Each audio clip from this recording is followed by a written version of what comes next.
Welcome to the part 3 of our Ed and Lorraine documentary. If you haven't seen the first 2 parts, then you can watch them after this. Links are in the description. In this video, we're going to discuss some more cases that the Warrens were involved in. Let's get started.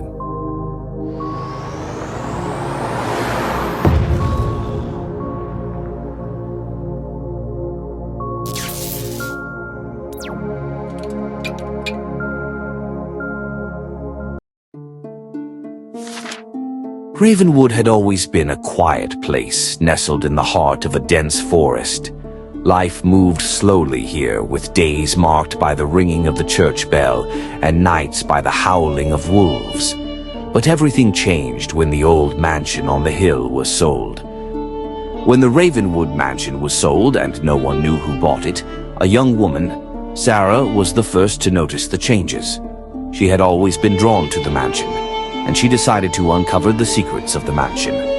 If you are enjoying this snippet of our Ravenwood Haunting ebook, you can check it out by clicking the first link in the description or the pinned comment. Use code MYSTERY01 to get a special discount.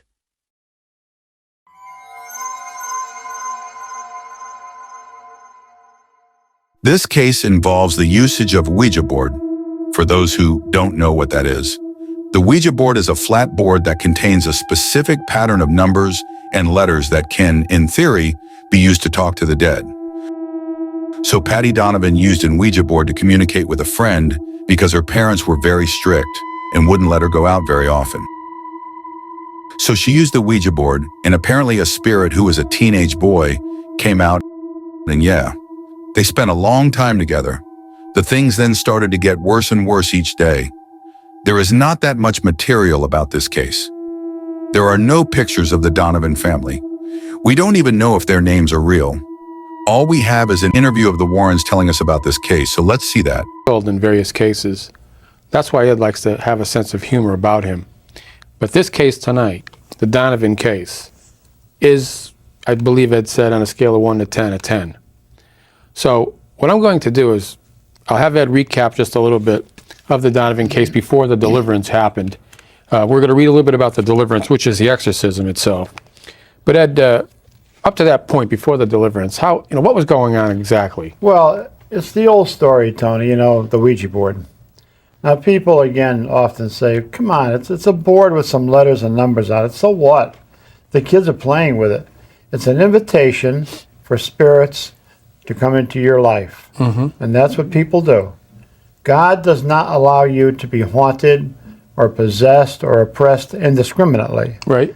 You have to invite it in. This young girl invited it in through the Ouija board, and nonsensical questions, and she was getting answers. And suddenly, some of these answers were very factual. And when somebody does you a favor, they expect something in return. Well, what she got in return wasn't so good. Her home was almost completely destroyed, a beautiful home. Furniture smashing, breaking, pictures flying off walls. One night, seeing what I can only describe as an old man had me pinned into a corner with a chair. Watching this family so terribly frightened, so terribly terrified that the mother, father, the son, and the daughter. The son at that time, I believe, was 15, and the girl was 19. But she was more like somebody 10 years old, a very simple girl. And they would all go into the bedroom. This is what I suggested. They would put a cross on the door with holy water. They would have to stay awake all night long, because as soon as they start to drift off to sleep, the mother, the father, the daughter, the family dog on the bed, one bed, the boy alongside in a sleeping bag on the floor. Oh, boy. As soon as they would start to drift off, pounding would start all over the walls. Then it would hit the bed to the extent that it would knock down the bedboards. This family was crucified, I have to say crucified, for weeks. They didn't understand what was going on. They were too embarrassed to tell anybody until The man of the house told his boss, and he knew who Lorraine and I were.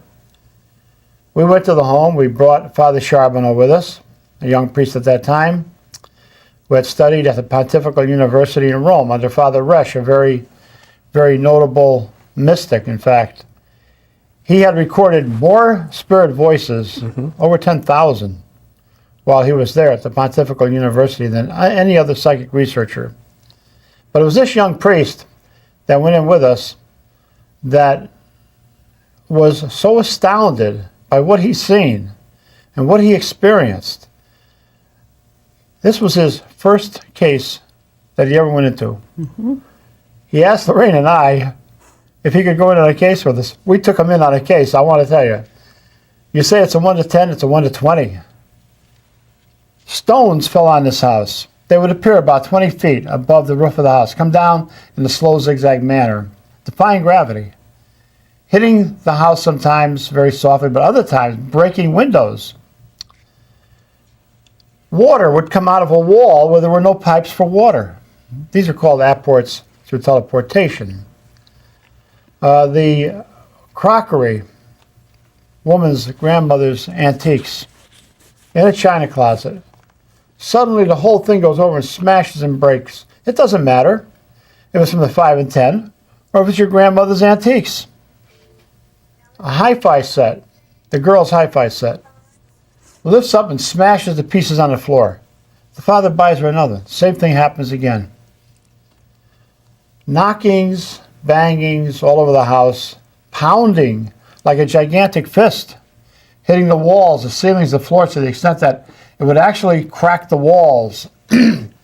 Now, these people out there are saying, my God, what's this guy on? That couldn't happen.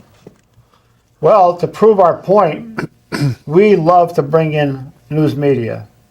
People often say, oh, the Warrens want a cameraman in back of them. You're darn right we do. Because what better proof do you have than an unbiased cameraman or some talk host that walks in that place and he sees the things you're seeing and experiencing, and this man then goes on the air and talks about it.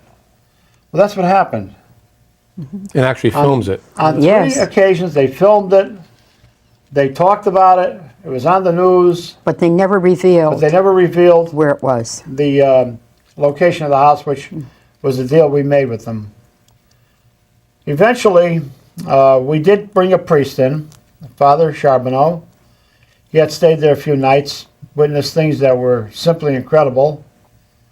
And he did perform an exorcism. But there was another Some people priest. call it an exorcism. Lorraine, I have to tell this. Do you mind? Okay, go ahead. Go ahead. I was just going to say, that's about the longest I've ever heard. She's Irish. I've not heard Lorraine speak. What was Her that? father was like that when I he think that grew was up, you know. a little over 4 minutes. I'm a little over 4 minutes. Without you uttering a sound. I think that's a... Her father would come home from the a bar. record. He'd do the same thing. You know. No, he did not. He's terrible. Anyhow, make a long story short, Father Charbonneau did perform an exorcism, which was filmed. Yeah. Channel 3 filmed it and showed it a couple of times on television, and then they erased the film. They erased the film For the 11 showing o'clock news. objects moving For the- across rooms. To doing another 11 o'clock news A broadcast. cameraman was in the hallway, and I was in the bedroom with the mother and the father sitting on the bed and the daughter and the dog. Suddenly, the bureau moved towards the bed when I was using religious provocation. The drawers were going in and out faster than you could count. We've got film of all this stuff, you know. This isn't something that I'm just talking about and blowing off steam. We have film of these types of phenomena. Doors opening and closing. The bureau comes towards the bed, hits it.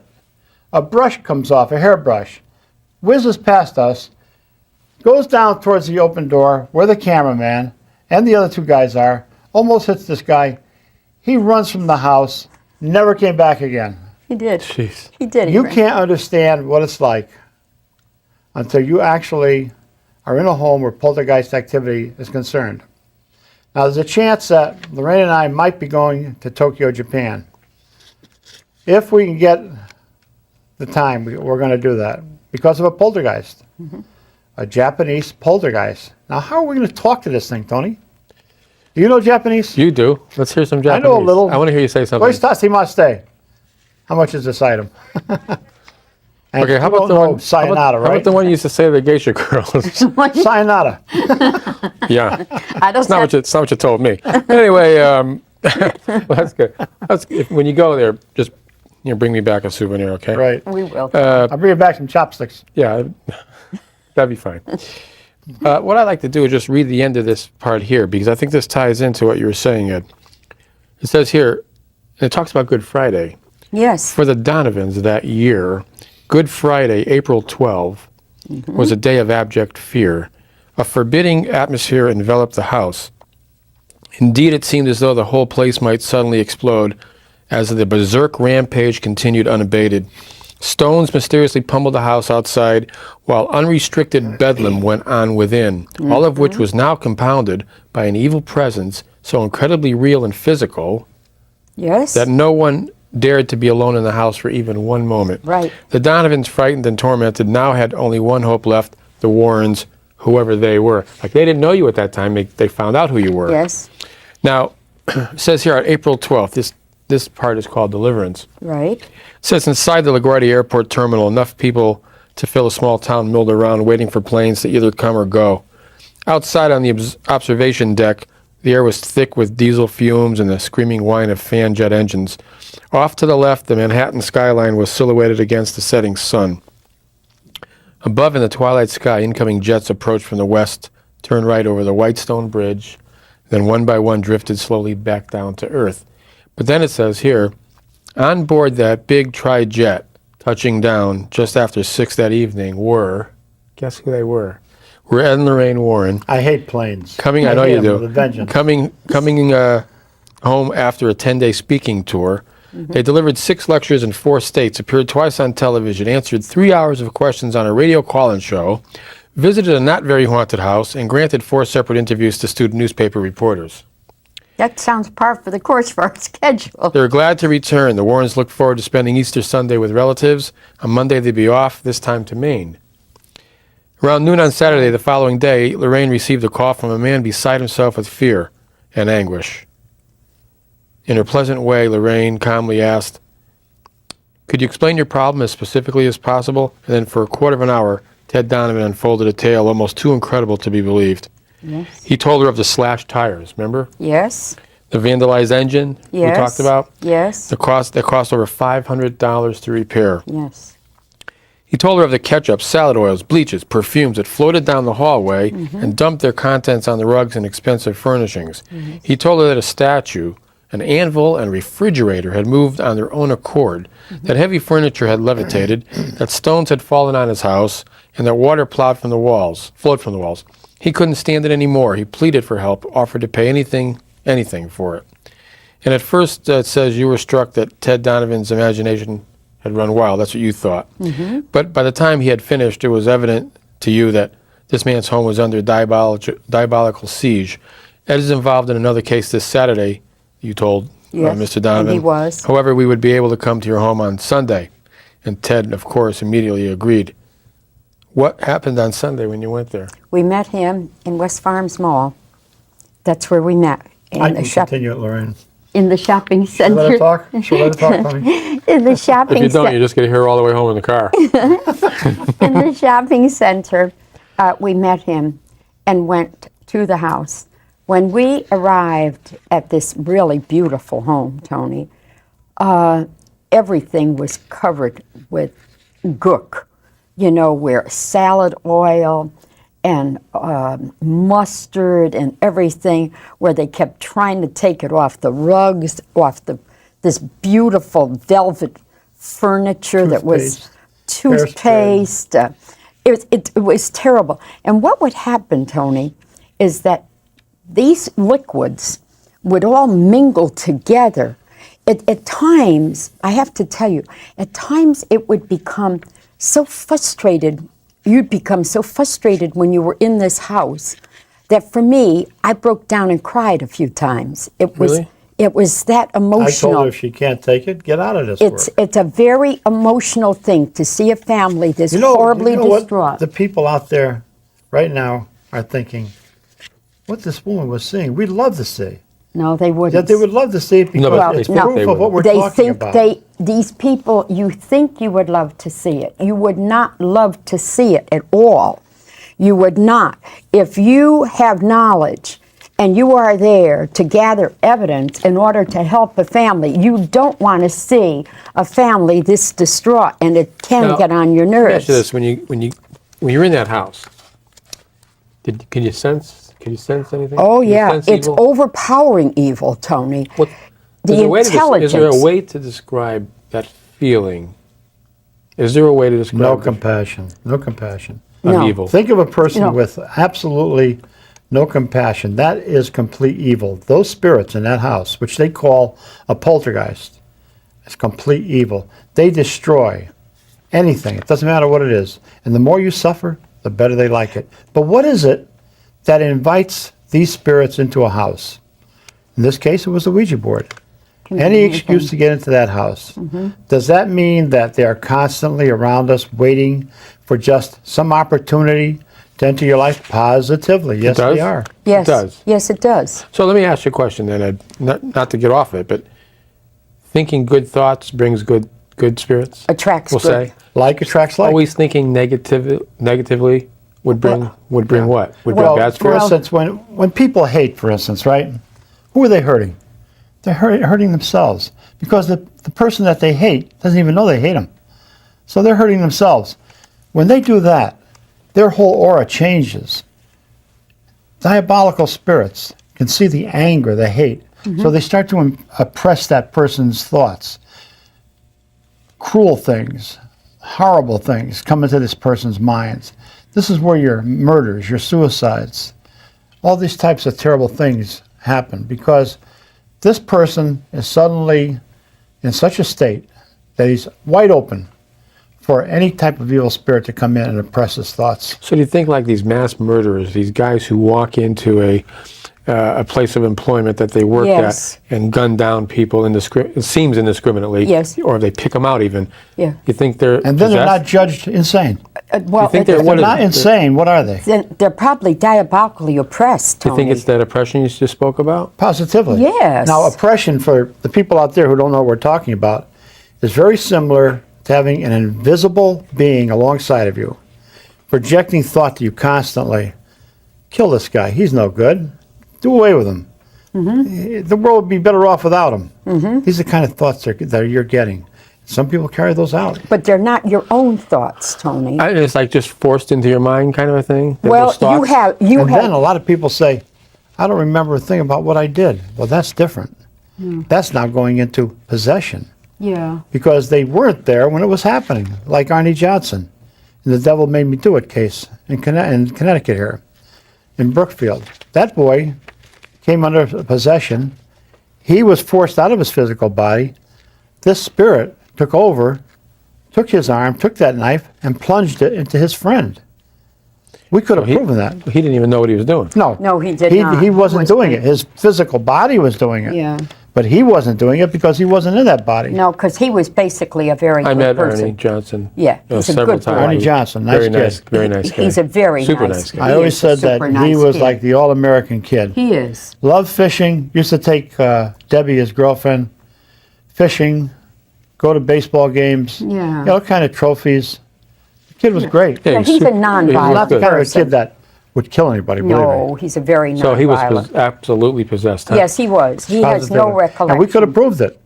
When we went to that court of law that day, if they would have let us bring in the 7 Catholic priests, the psychiatrists, Who were there. all the witnesses, the recordings, the family, the neighbors, everybody who witnessed all these horrible things happening, that boy would have never went to jail.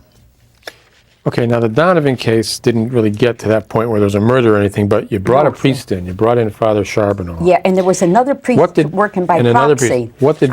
What did he have to do in that He house? performed an exorcism. Tell me about that a little bit. What was that? He performed an exorcism in the living room of that house. Was he exercising the house, Ed? The Yeah. father, the priest? Yeah. Yeah. Or was But he the house exercising the was- people too? Infested. Well, he blessed everybody. He Even didn't the perform dog. an exorcism on the people. He Because blessed they them. weren't possessed. He blessed them. No. But he was performing exorcism in the house. And we were there. See, we try to be part of every exorcism that's performed like this, Tony, because we've been involved. How long did the exorcism take? Took a good part of the morning. And on the floor, they had all very light colored carpeting, which, by the way, was totally ruined. And your stereotype devil head with horns formed, and what it looked like, the substance that it used, the medium that it used, was like ashes. That's what it looked like. Dark, dark ashes. Was there a Father Jason in there? Was there what they called him, Father Jason? They called him Father Jason. Because it says Father Jason was affected in a rather more sinister and ominous way. For the past 2 weeks, he had witnessed the most incredible phenomena caused by the demonic. This theological devil had taken on real proportions, and he truly felt in danger. Indeed, a spirit from the Donovan house had followed him, too. You mean something followed the priest? Yes. Oh, yeah. Father Bill was affected a great deal by his work, which is one of the reasons priests very, very seldom stay at doing exorcisms, Tony. Now, what's this? I'm just reading here something about Ed. I'm going right into the middle of something here, and it says, walking through the house, Ed found beds turned over, drawers pulled out, Yes. linen scattered everywhere. Indeed, anything movable seemed to have been ripped, torn, or turned upside down. In the kitchen, the contents of the pantry and refrigerator had been dumped in a pile on the floor, with dinner plates and silverware heaped on top of that. Sheer insanity. Heading back down the hallway, Ed suddenly realized something was awry. A moment later, the house began to violently rumble and shake, as if an earthquake had just struck. Fearing the house might actually collapse on top of him, Ed tried to get to the front door, but he couldn't move. At the same time, outside, Lorraine picked up on the fact that Ed was in jeopardy. When she and Father Jason reached the front door, they saw Ed walking dazedly through the living room, his shirt covered with blood. Upon removing him outside, they discovered on his left arm 2 long, deep slashes forming the sign of the cross. Yeah. Yes. Now, what did. was that all about? Well, and let me tell one part of this. Tony, Oh, wait a minute. Before you even say that, Lorraine, may I just interrupt? Go. Refusing to see a doctor, Ed had them wash off the wound holy and then water. bandaged it tightly with gauze and tape from the first aid kit in the car. Ed explained that, quote, psychic slashes started to be thrown around the room, cutting into the walls and drapes. And it says he was cut on the arm because he threw his arm up to cover his face. Feeling that the forces in the house intended to mutilate him, Ed believed the attack was directed specifically at him, for it was he who originally challenged the forces in their home with religious provocation and who threatened to end their rampage by alerting church authorities to the case. That's true. That's very true. Now, it was summertime, and Ed never wears long sleeves in the summer, as you well know. But all that time, he wore long sleeves. And the only one that he allowed to look at that cross, the only thing he kept using on it was holy water, by the way, and the only one he showed it to was Father Charbonneau. He didn't show it to anybody else. What are these really gouges or what do they look It like? feels like a burn. When I held my arm up like this, it felt just like a burn. Then I could see it was a cut. It was a psychic slash. It was was actual bleeding. cut Yeah, it was yeah. all over him. with blood. Yeah. It was all How long blood. did that last before it went away? Tell Oh, it him. lasted about 3 days. That's right. That's I all. I never put anything antiseptic on it or nothing. I just used holy water. And when it disappeared, there was no scar, no nothing. You know, Because I understood what was happening. How many times have you had that happen to you? Oh, God. Many? Thrown across the rooms, knocked downstairs, punched in the face, arm twisted up and back of me. I got to tell you that it must be at least 2-3 dozen times things happen like that to me. Wow. but that in this house, one night in this house, Tony, you know, we're always asked, Ed and I separately are always asked, what is the most frightening thing you ever experienced in your work? I know what you're going to say And that's where it happened. about the dematerialization. Tony, if that door over there can dematerialize in front of me and the molecular structure of it can break down, and seconds later, Father Bill and the man of the house open the door going down to the basement and the doors are there. If that can happen, it can happen to me. In other words, dematerialized. But you know, the Yes. people now are saying, she never seen that. That can't happen. Of course I The seen molecular it. structure of that door can't break down. Well, they performed a test in a poltergeist-ridden home. They had cameras set up. They had put these little dolls inside of a fish tank, and they covered it over, sealed it tight. The camera actually picked up when one of the dolls suddenly just disappeared and appeared in another part of the room. That means that the molecular structure of that doll broke down to the extent it could pass through solid matter, like the glass, and be teleported to another area. So what she's talking about, we have scientific proof. Have you ever seen personally you in a house, we'll say, or Lorraine, besides the door, anything dematerialize and reappear somewhere else? That you can remember? Not to that extent. No, I mean I was right there alone in that. I mean nobody was there until they yelled. The priest. But you saw the door disappear. First, I heard heavy metal hit a wood floor, but there is no wood floors. Everything is carpeted. But that's what you hear, Tony. Then, as I looked, that was beginning to break down all in waves. It was breaking down. Then you gasp what you're looking at, you know, and you're afraid to get up or move or anything. You were going to say something, Ed. I was going to say about the night that we were coming across a bridge, very similar to that one that's in Bridgewater there. Right. Big bridge. And just about enough room for 2 cars to get by, or a truck and a car. And this truck came hurtling right towards us. I said, this guy is going to hit us. I moved over to the left and the truck moved over to the left. No. I had a choice. I could go off the bridge or hit this truck head on. I stayed with the truck and it disappeared right in front of our eyes. That's something that appears and disappears. That was It's a a phantom telepathic truck. object. It's what we call a phantom truck or a phantom car. So it wasn't real, but you thought it was real. Not real, yeah. Yeah. Well, the image was projected to us, bypassing the physical eye, going into the mind's eye or the third eye. So in other words, an unexperienced person or inexperienced person would have Off the bridge and killed themselves maybe. Yeah. But you were smart enough to know this thing must be. Not real. Well, the way the truck, it was all blacked out. The lights were on, but it just wasn't natural. It was coming right towards us. Then it would switch over to, when I went over to the left, to come back to the right. I said, I've got no choice. I can't go off this bridge. Nothing. Went right through it. But the same thing happened when we were coming home one night. It was foggy On from this house 84. that we're talking From about. Donovan's. Yes. yes, from Donovan's. 84. I had this Chevette, brand new, and I'm driving along. I knew there's tractor trailer trucks in back of me on Route 84, and I can see maybe 30 feet ahead of me. And all of a sudden, I see this car In the middle of the road. in the middle of 84. I could just make out the silhouette, of course. No lights on it. Just a black shape. I thought, the guy broke down. I swerved away from him. Luckily, where this occurred, there was grass. I went up onto the grass and came around and spun around. Got out of the car and I thought, this guy must be crazy. I walk over there is no car. There's no car there. We've phantom both car. seen that. Phantom car again. Yeah. Yeah. You know, we're just about out of time. So I got to wrap this up. Maybe the next program we'll just finish up a little bit on the Donovans just Yeah, to clear it because out, it's so much to it. which is an amazing case. Although there is little to no information about this case, it is considered as the most scariest and dangerous case of the Warrens. To this day, we don't know who the Donovans were and where are they now, so we have to take the Warrens' words for this one. Hey, if you guys are enjoying the video and want to support the channel and get exclusive perks at the same time, become a channel member for the low price of $4.99 a month. You can check out the link in description or click the Join button. Now back to the video.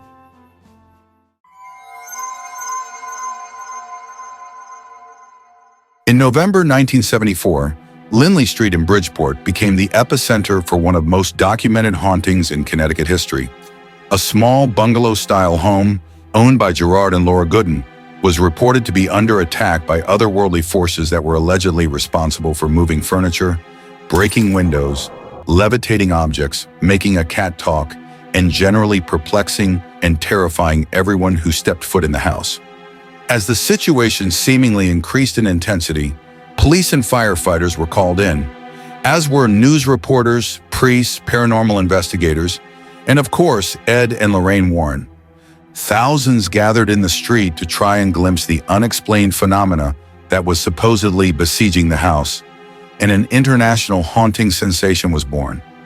What made this case was so compelling and drew so much attention as compared to other hauntings was the high number of reputedly reliable witnesses who reported experiencing the unusual activities firsthand. Beyond the Goodins and their friends, more than 24 firefighters, police officers, and other investigators on the scene saw all sorts of bizarre happenings, including couches and chairs spontaneously moving across the floor, tables and a refrigerator levitating, paintings and crucifixes falling off walls, and even knives flying through the air.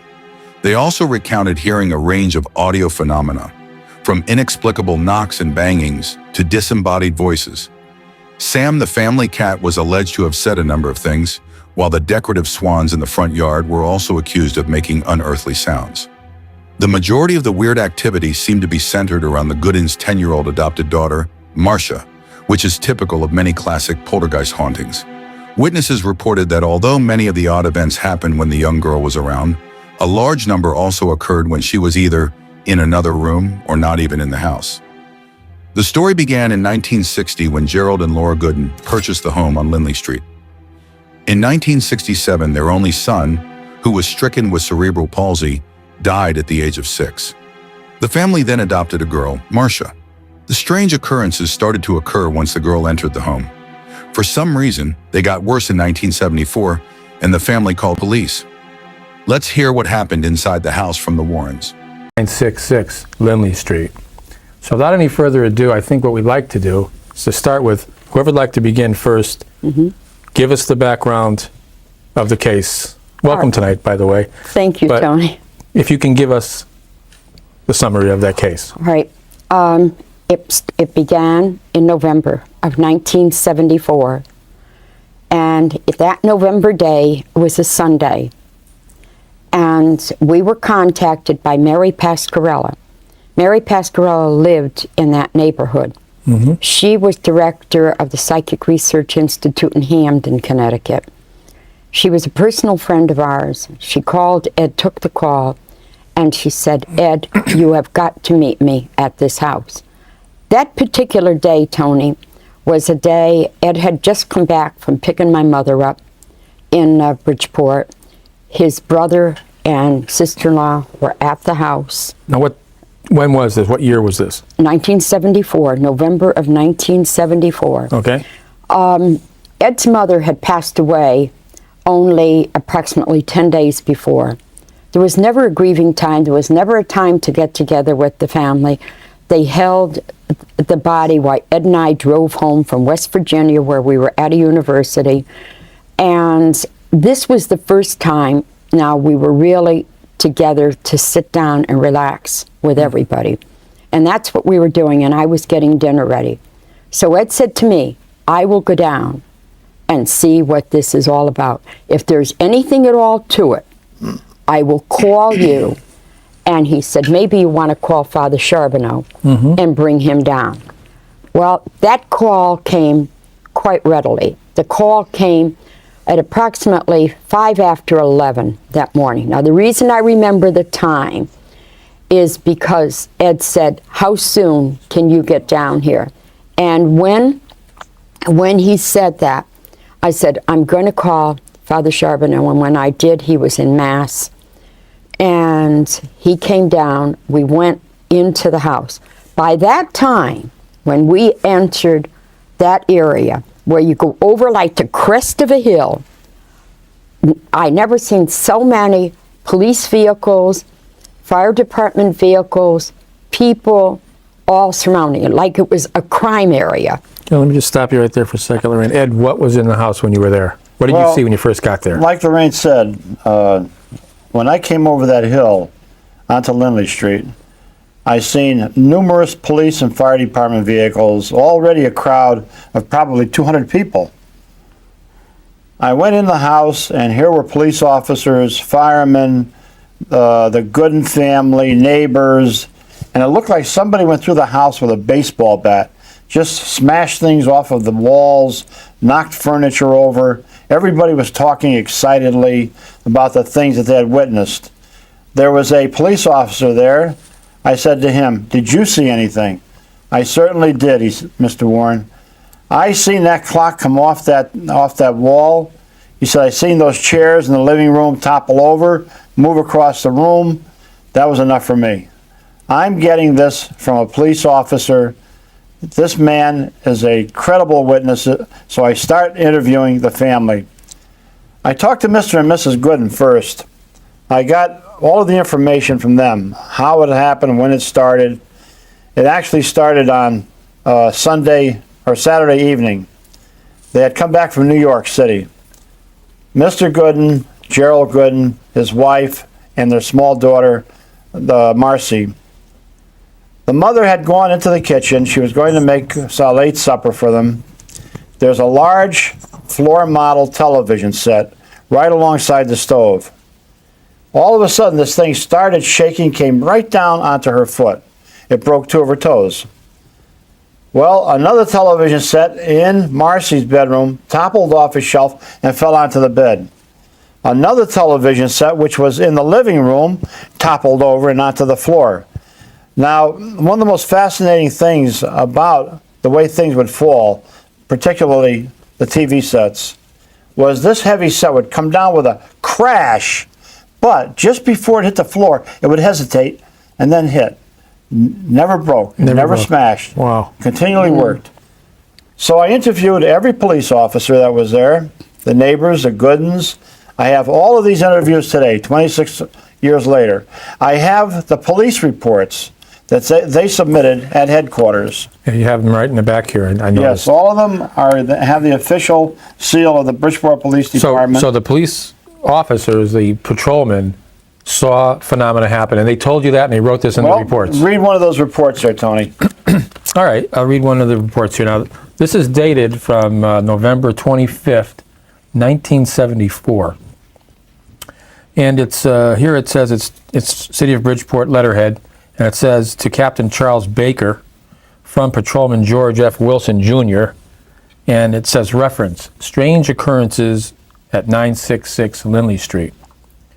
And it starts out, sir, I was on patrol in A23 and went over to cover G35 on an unknown call at 966 Lindley Street. Upon my arrival, we found the inside of the house looking as though someone had completely ransacked it. Mm-hmm. We were then advised by the people that strange things were happening, furniture moving, things falling from the walls, etc. At this time, I entered the kitchen and saw the refrigerator actually leave the floor approximately 6 to 8 inches and move towards me a couple of feet. I then went into the living room and saw a chair bounce around.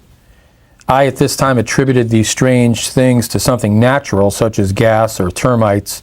So I called the radio room to send some inspectors from the fire department to check the house. The fire department arrived, checked the house, and stated there was nothing wrong with the house that they could find, and they left. I was in and out of the house all day for different reasons and spent approximately 4 hours total in the house.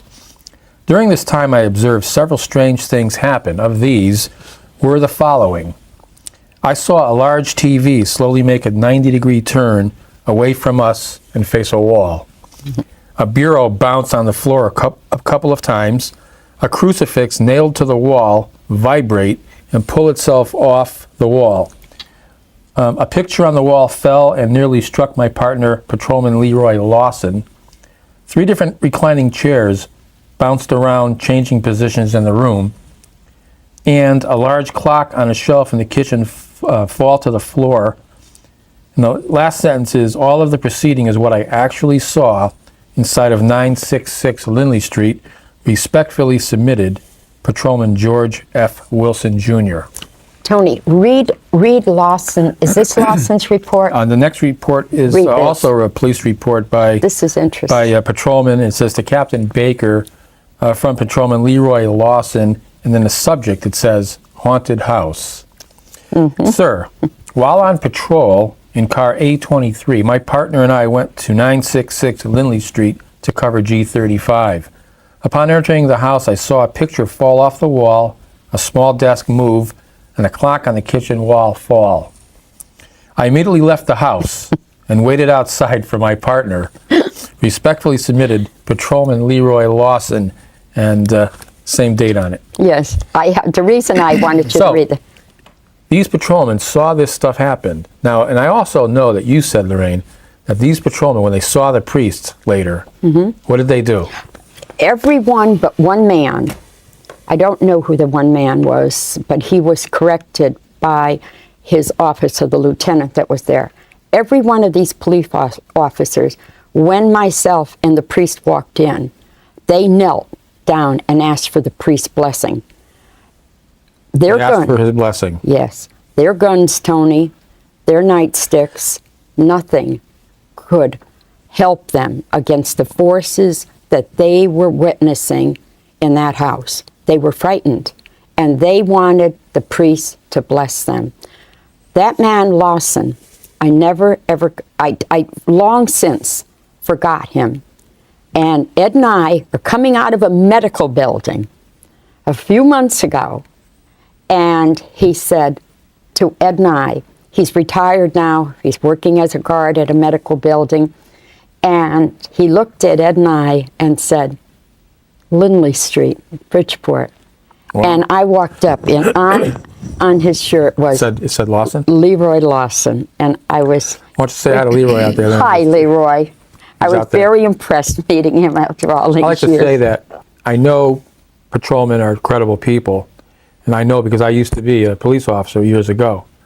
I know that when they see something and they document it, they're not making this up. When they do a police report, they can get fired or arrested for making a false statement to their police department.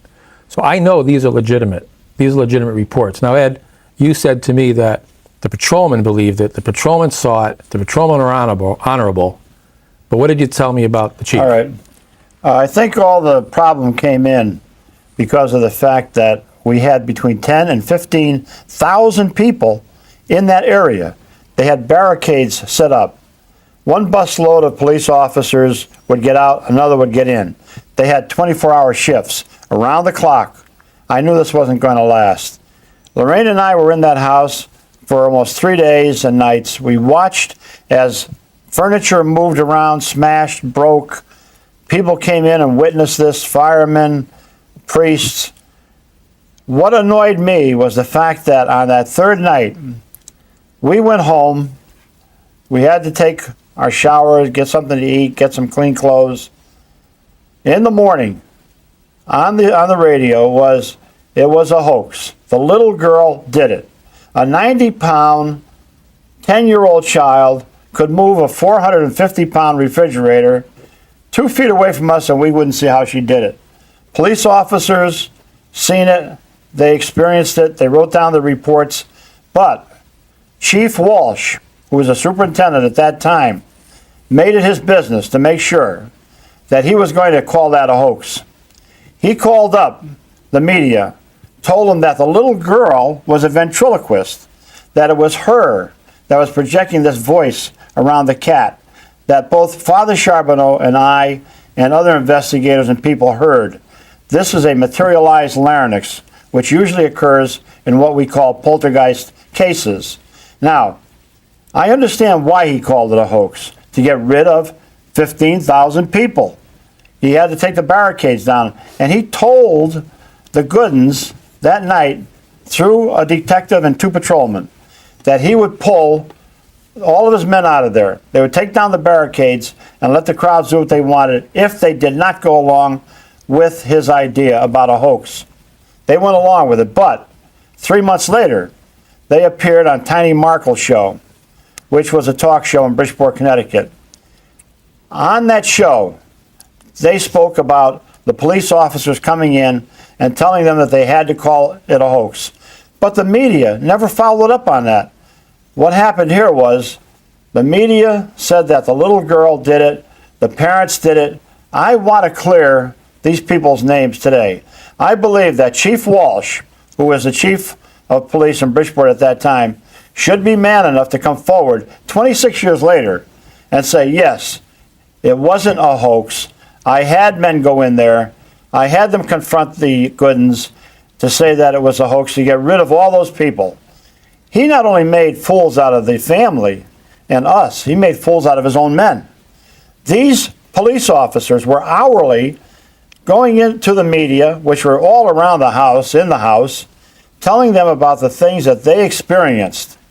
Now, on one occasion, I was standing in the kitchen.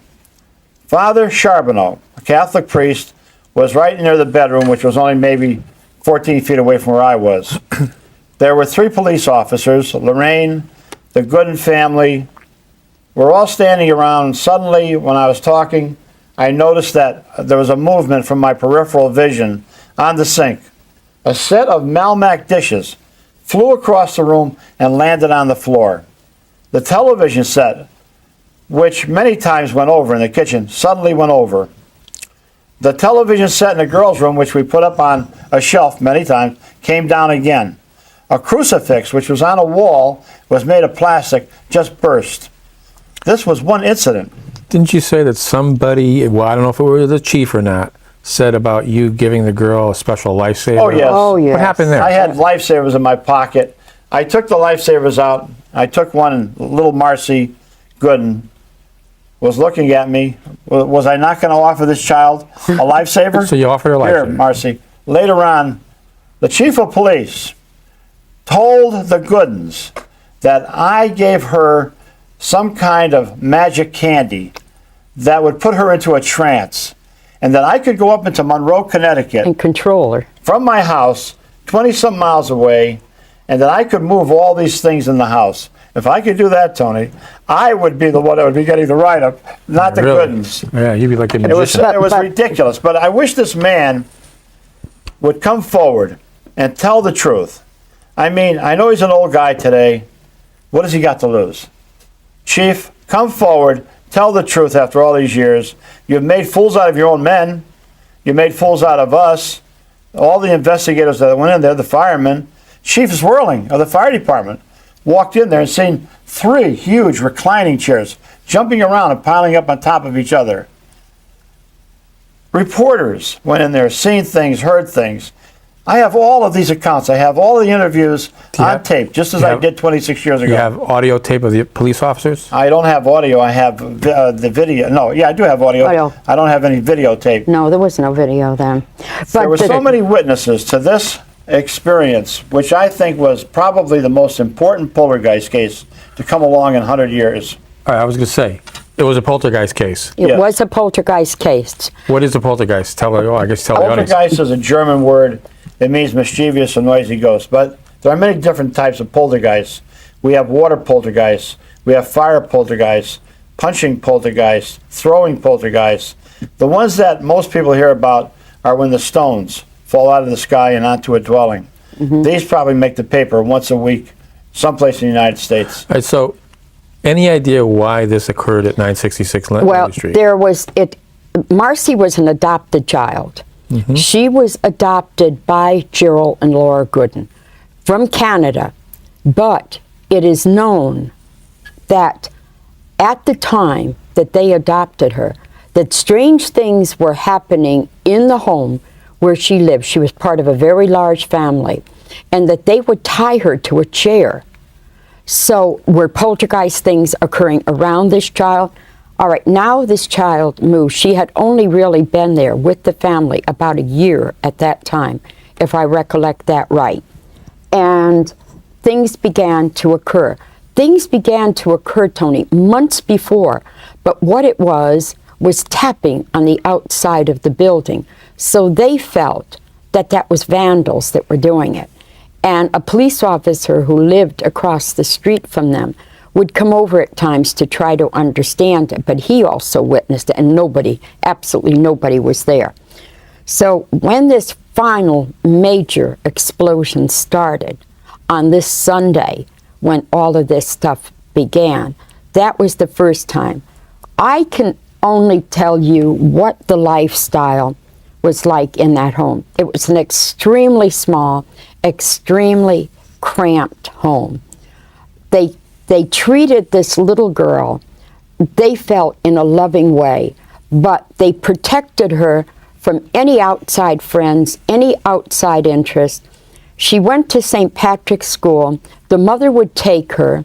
Then she ran into all sorts of ridicule because they said she was different, and she felt she was different because she was an Indian child. And then when it came recess, the mother wanted to protect her then, and she would go down and take the little child out of the recess yard and walk her around until it was time to go back into school again. She did not ever have the opportunity of interacting with other children except in a classroom setting. So they were strange in that way.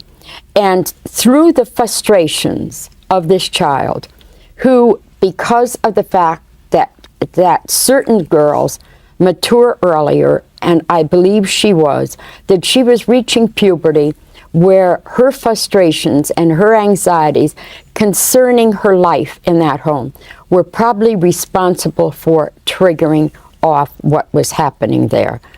And there were strange things before that. They had a son, Gerald and Laura. Laura had a natural son that was born with Down syndrome. He died, that little boy died. Then they had another boy, and they put him up for adoption, but they adopted this little girl. Nobody ever knows, and was never answers for that. There is always reasons behind poltergeist phenomena, Tony. There's reasons really behind a lot of hauntings. If you can really get into the background of the family, it helps you to better understand why forces that are that powerful, invisible forces, can create what happened at 966 Lindley Does Street. the little girl have anything to do with the phenomena at all? We know that children in puberty, especially girls, that they have so much energy that we refer to as supernatural or preternatural phenomena can't take place around these children. Now, parapsychologists would claim that PK, psychokinetic energy, emanating from the child, PK rods would move these objects. Well, I don't go along with that. First of all, they say it's 14 feet away that it can be moved. Marcy Gooden was miles away from that house when things were smashing and breaking in the home itself. The first thing I do upon going into any poltergeist case is have the child removed. I have the family removed. Then I use religious provocation. I provoke what's there. Nobody's in the house but myself and investigators. Things are moving and smashing and breaking. What does that have to do with PK, psychokinetic energy? We do know that the energy from the child is used. It's a fuel that what we refer to as the poltergeist uses. Marcy Gooden was not responsible for anything that happened in that house. A child might take a pillow and throw it across a room. That would be it. But Not remember that consciously. many officers were watching as Marcy Gooden was in a heavy chair, and that chair and the child went flying across the room. A police officer weighing over 200 pounds sat in a chair and couldn't do it. A priest got in the chair. He was a man over 160, 70 pounds. He couldn't move the chair. How could a 90-pound child move that chair? Well, now remember, Tony, it isn't that it's consciously. It is not consciously being done. Once it is triggered off through these frustrations and through these anxieties, then spirits do come in. Demonic spirits had to be responsible for such power that went on in that home. And it was tremendous power to move what was moved in that house. Is that the most famous case in? Is that the most famous case I would in have to Connecticut? say that was probably the most famous case in 100 years because of the amount of witnesses. I mean, you didn't have 3 or 4 people. You had dozens of people such credible that witnesses. before the outbreak and even after the outbreak had seen things occurring. This was still going on 3 months later when the Goodens went on WICC with Tiny Markle. They told how just before they left that a sewing machine was moving across the room and they wired it to the wall and it broke the wires.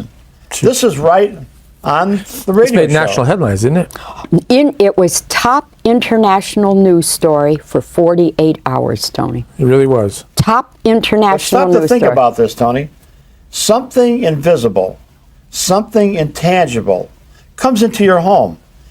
It smashes and breaks and even burns. Lorraine received burns in that house. It was just like somebody set That's got to hot be iron. scary. It gotta be is scary. It's That very something scary. invisible is attacking your house. Yes. And maybe you, right? Yes, Could attack you too, right? yes. And People have been slashed. People have been punctured. People have been thrown across rooms. people have been killed. What we call a fire poltergeist can kill. I know they're probably showing a picture right now of the Lindley Street house over there. Yes. It's just a tiny little house, isn't it? Tiny, Oh. It's like a cottage. It's so tiny, And that's Tony. It's why a it was shotgun so house down in the important. south. Pardon? It's like a shotgun house in the south. That's You right. could shoot a shotgun right through it. Yes, and you could. You know? could. It's very, very, very, very small. like That's why the vibrations built up so quickly in there. yeah. And you made that comment that if you turn that 9 around, yes. 966, you have 666. You'd have 666 Lindley Street. Yeah. It's amazing. Tony, that case was as real as you are. That case stands out in my mind in the annals of psychic research as one of the most powerful, one of the most credible cases of poltergeist activity ever recorded. And it was recorded. Well, I appreciate the information. I'm Same. sure the audience does too, because everybody asks us. Yes. They ask you especially about 966 Lindley Street. We don't have a lot of time left. I'd like to wrap it up by saying Well, I'd like to say one more thing. Go ahead, Ed. Go right ahead. Superintendent Walsh, 26 years has passed. Come forward and clear your men, clear us, and the Gooden family. Tell the truth about what happened on the third night in that home. You don't have to worry about crowds anymore. They're all gone. Right. A book was written on this case after 40 years. It is called The World's Most Haunted House. More than 40 years later, what exactly happened at Lindley Street is still disputed. Some say it was all a hoax perpetrated by a young girl.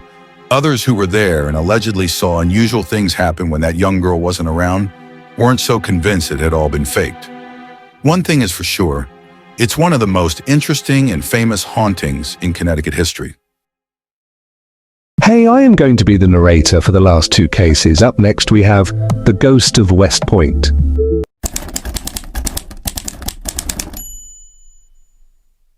Well, to give you guys a bit of perspective, West Point is the oldest operated army post in the US, and it has been frequently used to train cadets.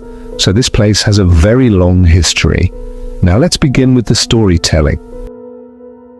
The US Military Academy's buildings are covered with textured granite, turrets and perched gargoyles that gaze over cadets as they go about their day. Inside the large wooden doors, they walk through dimly lit hallways with triangular stone arches and wrought iron windows. Cadets over the years said they have a shared feeling as if they were being observed by an unseen presence, just to find no one there, while others have reported encountering apparitions in the middle of the night. This was frequently documented during the 1970s when a ghost visited the barracks. In 1972, West Point experienced an explosion of national inquiry and publicity because of a well-documented apparition that attracted famous demonologists, ghost hunters, and psychic mediums of the last century to investigate, but that is just one of West Point's ghostly tales. The stories below were sourced from more than 40 years of correspondence, articles, and book excerpts collected by USMA historians. Lieutenant Colonel Timothy R. O'Neill gave a thorough perspective in his book, Shades of Grey. The following story was inspired by details from his research.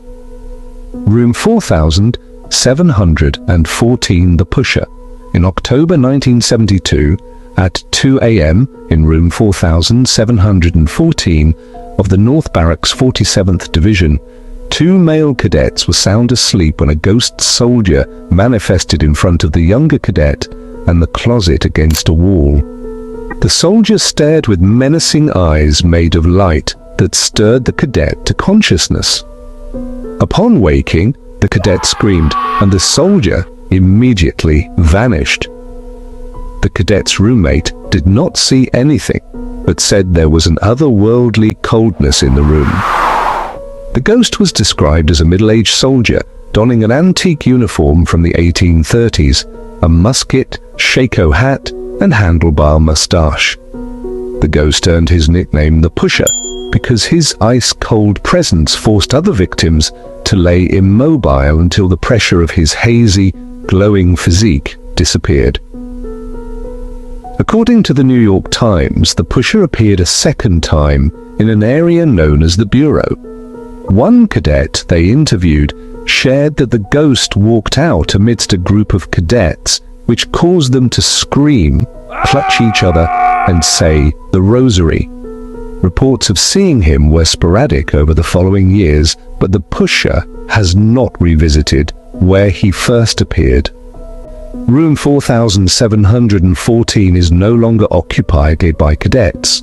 The room was converted into a study area and seemingly exorcised due to no other paranormal accounts being documented since 1972. The building has since been renamed Scott Barrack Quarters 100 Molly Greer. Over 217 years have passed since West Point opened its doors as an Army institution of higher learning, but the land hosts a complex history that comes with an abundance of stories. One can imagine there are plenty of other haunted areas on post besides the barracks. The superintendent's house is known as Quarters 100. For paranormal believers, it serves as a supernatural hotel given the variety of spirit personalities that come and go. Based on several reports, there are 2 permanent ghost residents to this day. Former Superintendent Lieutenant General William A. Knowlton invited married clairvoyants Ed and Lorraine Warren to perform a psychic investigation and séance at the house in 1972. The wife revealed her psychic impressions of those living in another dimension as she toured the rooms of Quarters 100. The superintendent noted detailed accounts of Warren's psychic impressions that she picked up during her investigation. They included descriptions of the spirits and energy present in each room. He wrote them down in a memorandum to the librarian requesting them to search West Point archives and find evidence that supported her claims. Warren described a woman who could be the ghost named Molly, an Irish cook who served Sylvanus Thayer. She is known to rumple bed linens and knock wine bottles to the floor in the kitchen. She is not old, very domineering, athletically inclined, and really not quite a lady. I get a feeling of no man. If she had a husband, he was dominated while at home, Warren said. Others who've worked at Quarters 100 have said that although mischievous, Molly does not mean any harm and is more playful than hurtful in nature. Another ghost that struck Warren with a strong psychic impression was an African-American man named Greer. She shared that Greer is the one responsible for moving objects throughout the home. One example was written in Knowlton's memorandum. When the former superintendent of the Coast Guard Academy and his wife stayed at the house as guests, and they woke up early in the morning and found a wallet that belonged to another occupant in the home carefully placed between them in bed. Warren described Greer as tall and slender in a grey uniform, that he was an orderly to a superintendent, and communicated that he carries a deep burden of guilt and sadness from committing murder. In the librarian's response to the superintendent's request for verifiable information, archivists were able to find documented evidence of several African-American men who came through West Point with Greer's name. One of the descriptions that potentially best fits that of the ghost Warner encountered was Lawrence Greer, a Buffalo soldier who turned out to be a criminal. General prisoner Lawrence Greer was definitely black, formerly a private in Troop C, 9th Cavalry.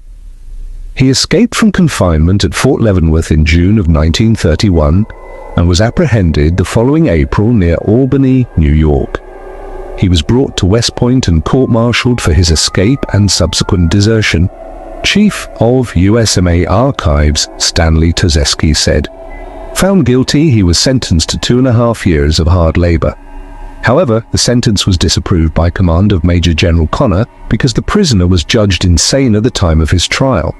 We have no record of what happened to poor Cecil Greer after these events."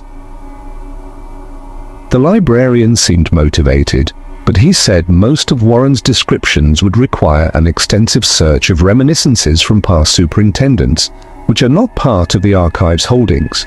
Today, West Point archivists can provide memories from past graduates and professors when they lived at another haunted house.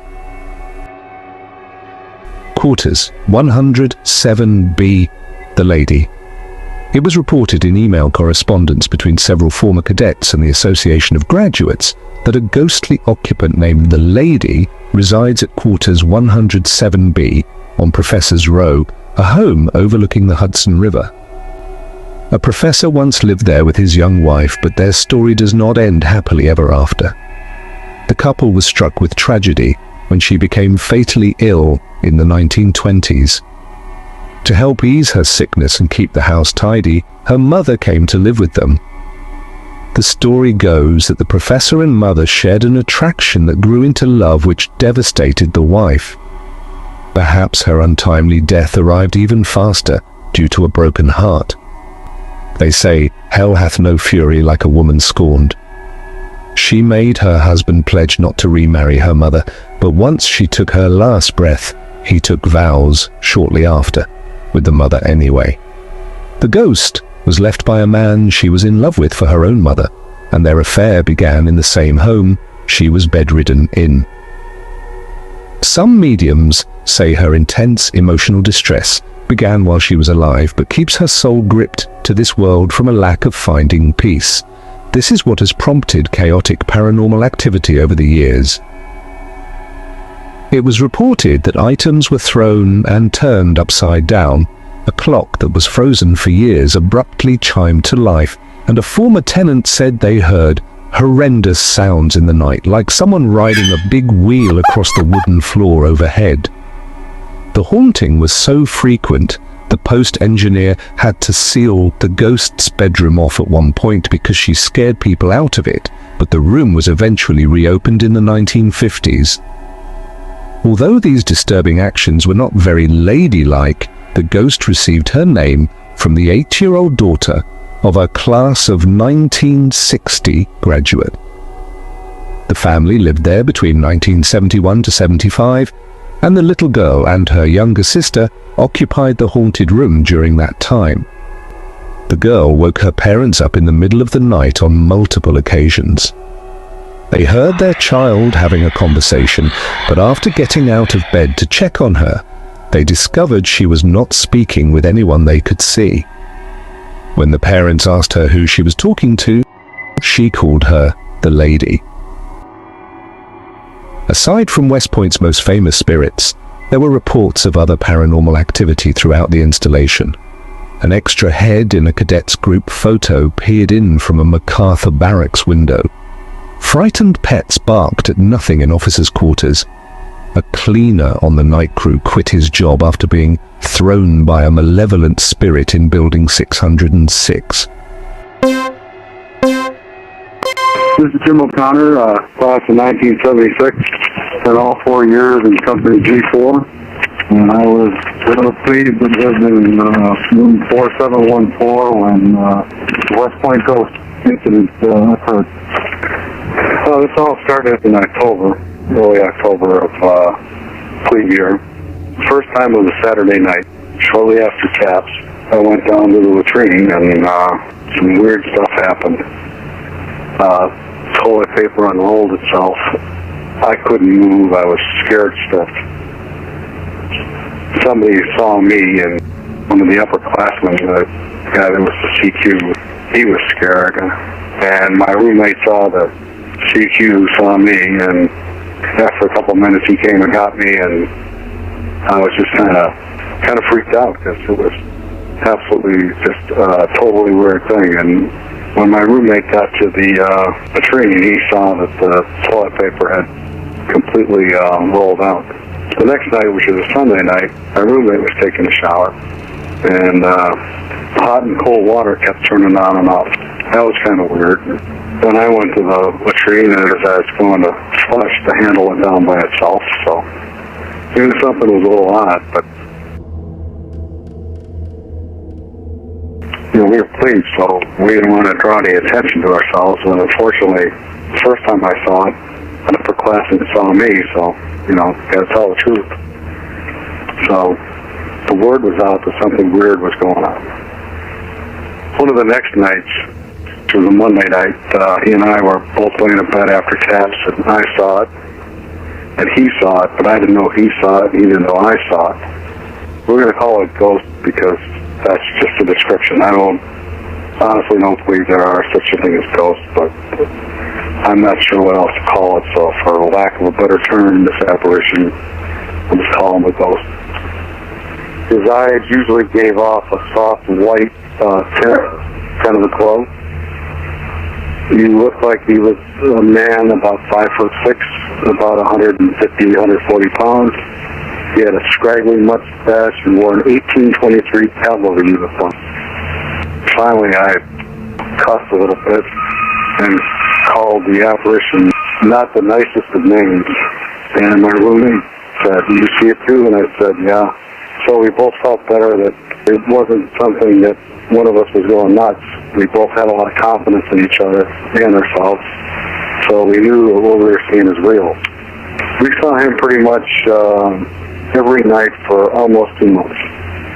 And in that 2-month time period, we had lots of really weird things happen. But if we were upperclassmen, if someone asked us a question about it, we could tell them to go pack sand, if you know what I mean. But as a plebe, you had to tell them what they wanted to know.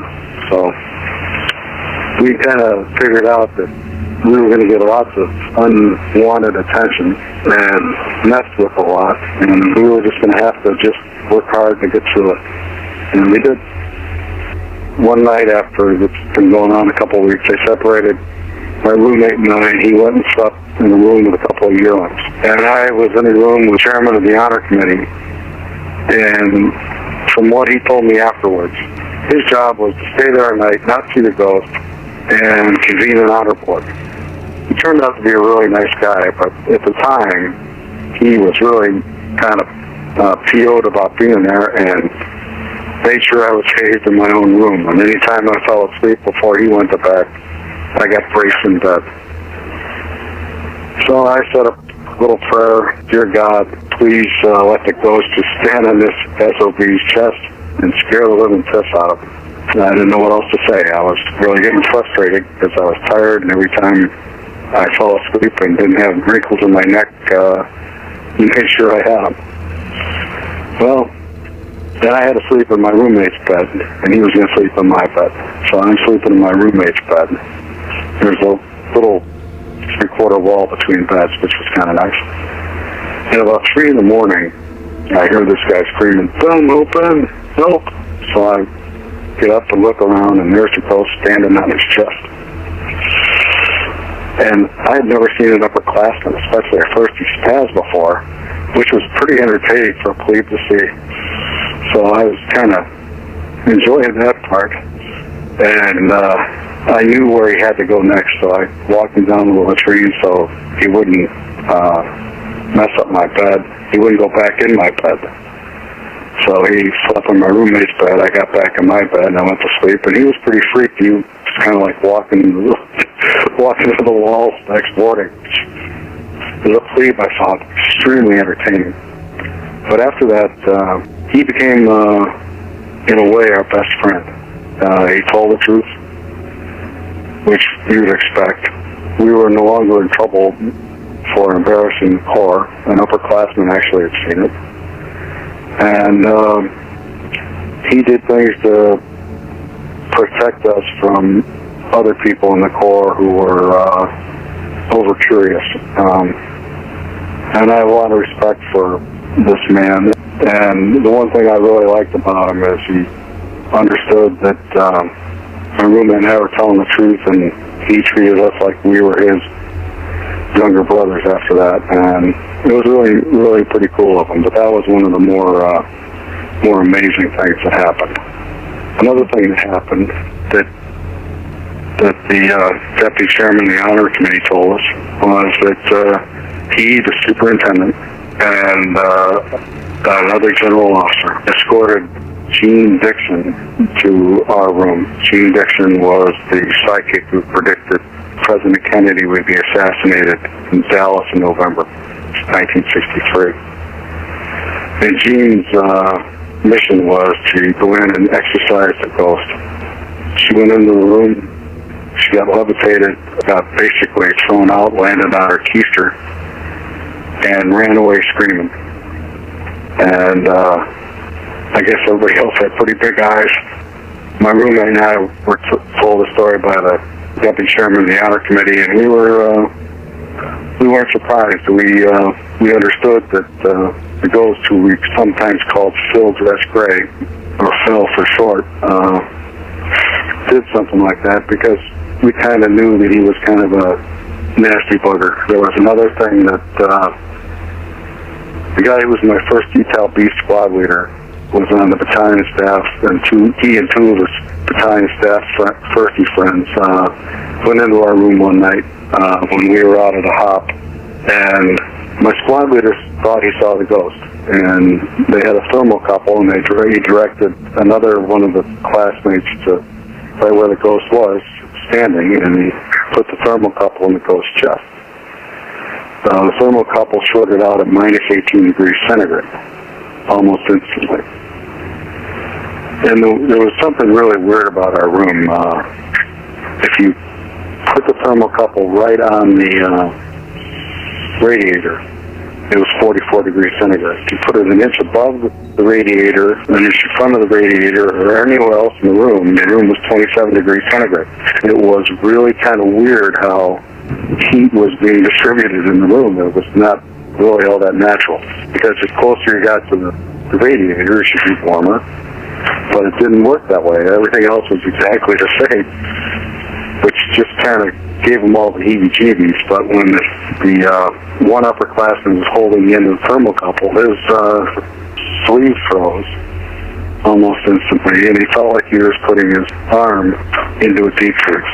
We thought that was pretty interesting, but again, we had seen all this kind of stuff and experienced it. So it was kind of nice to have it confirmed by scientific instruments who cannot be emotional or fooled. We even had a photograph of him, and the photograph was really weird. He was standing next to my bed, and you could see his face reflected in the floor. I had a copy of it, my roommate had a copy of it, and my sponsor, who was then Major Howard, was given a copy of the picture of the ghost. A photo that I can't find anymore, that my roommate can't find his anymore, and retired Major General Bob Howard had a picture of it, and I don't know if he still has it or not. There was a drawing of a ghost in a New York Times piece later that month in October, and it was actually a reproduction of the drawing that my roommate and I did. The story that was in the Times wasn't correct, but the picture was good. Horror movies aren't scary. I can tell you that. You see these horror movies where these people are seeing ghosts. Hollywood has no clue. That whole genre of films is almost comical to us that have really experienced it. We woke up one morning seeing red X's painted on the windows, blood red, and we hauled ass after that and went up to the 5th floor. After that, we may have seen him only once or twice, but it wasn't a constant thing. I think he basically stayed in the vicinity of that room, and we stayed out of that room. We never went back in that room until the 30th reunion. We noticed then that it was still not occupied as a cadet room, and that pretty much since then it hadn't been. I think that's a good move,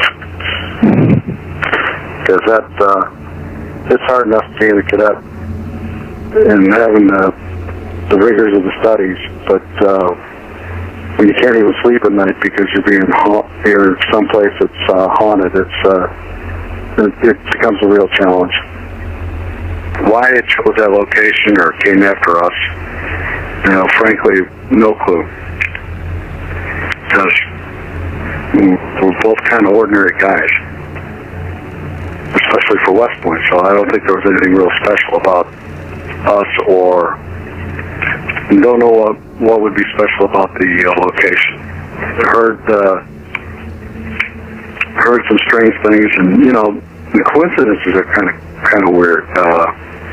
There was a girl named O'Connor who died in the 1820s in a fire in that area. The one thing both my roommate and I, and basically everybody involved, absolutely love West Point. We didn't want to do anything to hurt West Point, but West Point was one of the few places where something like this could happen. When then, as soon as they figured out you were telling the truth, you got the full protection of the academy, which was kind of nice. It was nice that they didn't really release our names to the press and make life miserable for us or our family members back home. Being a plebe was hard enough. Being a plebe and not being able to sleep at night was even harder. And my roommate and I were very lucky to have been in company G4 with this happened, because just what outstanding people the upperclassmen were that dealt with this and didn't hold it against us. Wasn't the easiest thing for them. Tactical officer, naval officer, Lieutenant Commander McDonald. Wasn't an easy thing for him to be away from the Navy and to put up with this kind of distraction or extra attention. And the courage and the honor that the upperclassmen and the tactical officer showed left an impression on my roommate and I, and we have spent our lives trying to live up to their commitment.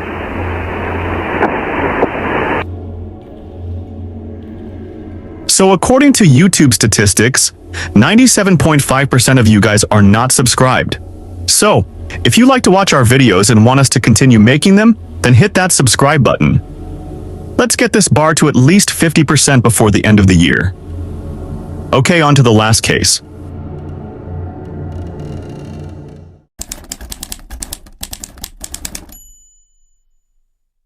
The last case of this video is the haunting of Waterbury, Connecticut. It is a very interesting case. It all began when Ed and Lorraine Warren received a telephone call from the family who was experiencing paranormal phenomena in their house in Waterbury, Connecticut.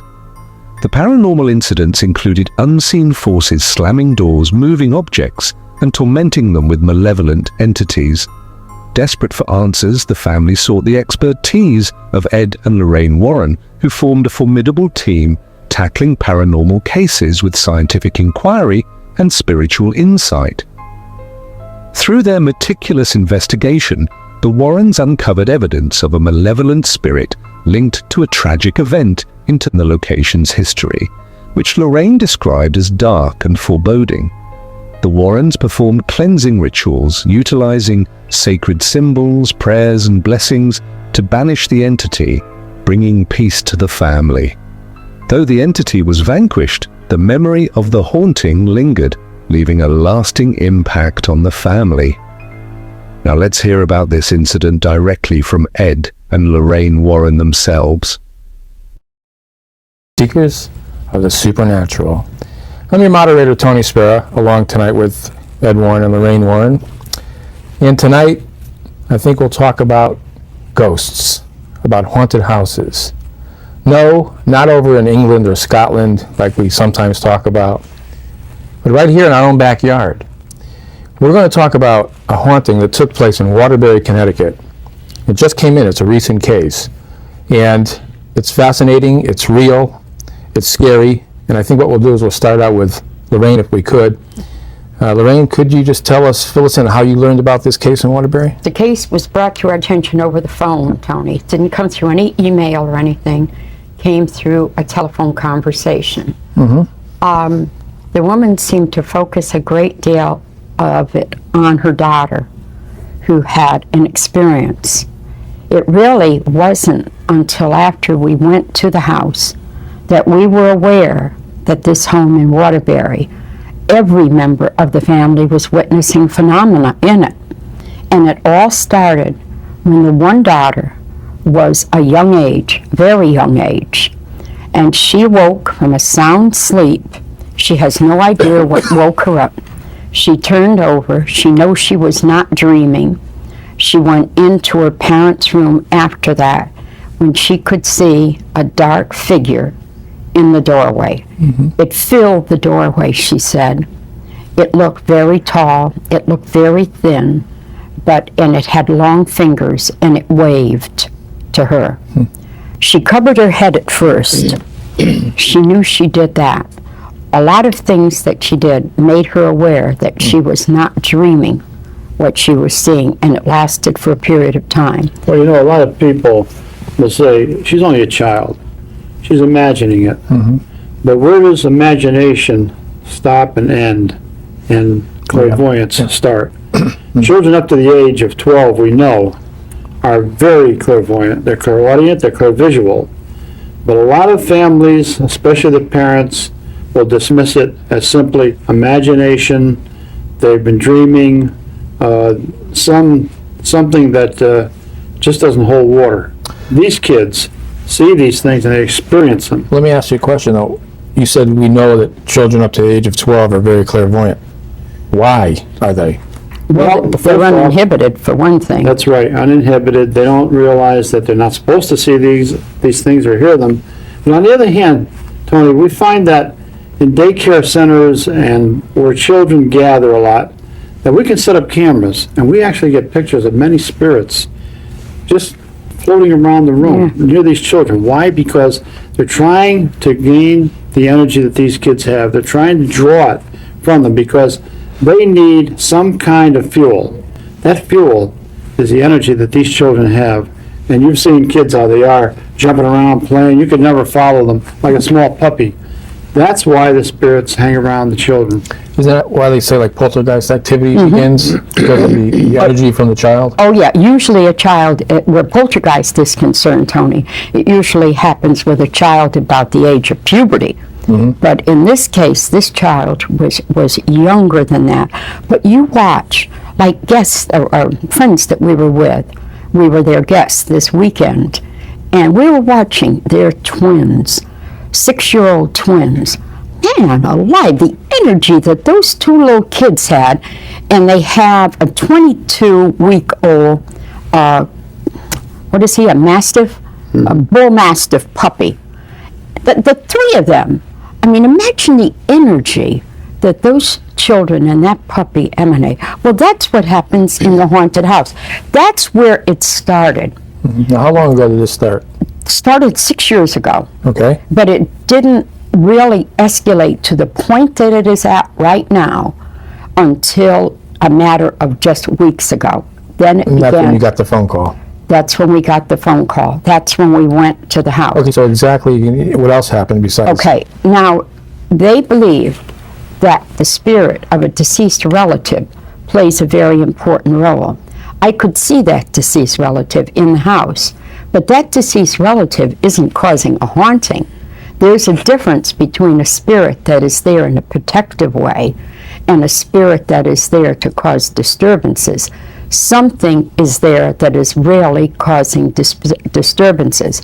Now, the land, who knows what was on that land? Well, we did get some pictures back, Oh, yes. and it shows what looks like the top of a building or another foundation that's around the house. That tells us that maybe there was a barn there, maybe an old farmhouse that they've long since forgotten about, because we've been on cases 30 and 40 years ago.